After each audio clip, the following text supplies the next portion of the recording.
ನನ್ನ ಹೆಸರು ತೇಜಸ್ ಅಂತ. ನಾವು ಕನಕಪುರದಿಂದ ಬಂದಿದ್ದೀವಿ. ಸೇಮ್ ನಮ್ಮ ಊರಲ್ಲೊಬ್ರು ಇದೇ ಥರ ವಾಷಿಂಗ್ ಮಿಷಿನ್ನ ಯೂಸ್ ಮಾಡ್ತಾ ಇದ್ರು, ದೇಸಿ ಪ್ರಾಡಕ್ಟು. ನಾವು ಏನಪ್ಪ ಇದು ಅಂತೆಲ್ಲ ನೋಡಿದ್ವಿ. ಅಲ್ಲಿ ಈ ಥರ ಬಟ್ಟೆ ಒಗಿ ಮಿಷಿನ್ ಇದು ಹೋಗುತ್ತೆ, ಕೊಳೆಲ್ಲ ಹೋಗುತ್ತೆ, ಚೆನ್ನಾಗಿದೆ, ಒಂದು ಸಂಸಾರಕ್ಕೆ ಸಾಕು ಅಂತೆಲ್ಲ ಹೇಳಿದ್ರು. ಹಾಗಾಗಿ ನಾವು ಇದನ್ನು ಒಂದು ಟ್ರೈ ಮಾಡಬೇಕಲ್ಲ, ನಾವು ಇದನ್ನು ತಗೋಬೇಕಲ್ಲ ಅಂತೆಲ್ಲ ಕೇಳಿದ್ವಿ, ವಿಚಾರಿಸಿದ್ವಿ, 4 ಕಡೆ ಎಲ್ಲ ವಿಚಾರಿಸಿದ್ವಿ. ನಮಗೆ ಒಬ್ಬರು ರಿಲೇಷನು ಈ ಥರ ಎಲ್ಲ ರೆಫರ್ ಮಾಡಿದ್ರು, ತುಂಬ ಚೆನ್ನಾಗಿದೆ, ಮಾಡಿ ತಗೊಳ್ಳಿ, ಯೂಸ್ ಮಾಡಿ ಅಂತ ಎಲ್ಲ ನೋಡಿದ್ವಿ. ತುಂಬ ಇಷ್ಟ ಆಯಿತು, ಈ ಥರ ತಗೊಳ್ಳೋಣ ಅಂತ ಬಂದಿದ್ದೀವಿ.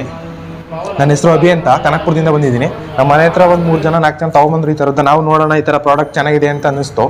ಚೆನ್ನಾಗಿ ಬಟ್ಟೆ ಕೊಳೆ ಹೋಗುತ್ತೆ. ನಮ್ಮೂರಲ್ಲಿ ಆಗಲೇ ತೊಗೊಂಡಿದ್ನ 3-4 ಜನ ಉಪಯೋಗಿಸ್ತಾ ಇದ್ದಾರೆ. ನಾವು ಹೋಗಿ ಅವ್ರನ್ನ ಕೇಳೋದಕ್ಕೆ ಚೆನ್ನಾಗಿದೆ, ಬಟ್ಟೆ ಕೊಳೆ ಹೋಗುತ್ತೆ, ತಗೊಳ್ಳೋದು ಬೆಸ್ಟ್ ಅನ್ನಿಸ್ತು. ಅದಕ್ಕೆ ನಾವು ಕನಕಪುರದಿಂದ ತೊಗೊಳಕ್ಕೆ ಬಂದಿದ್ದೀವಿ. ದೇಸಿ ವಾಷಿಂಗ್ ಮಿಷಿನ್ ಸೂಪರ್.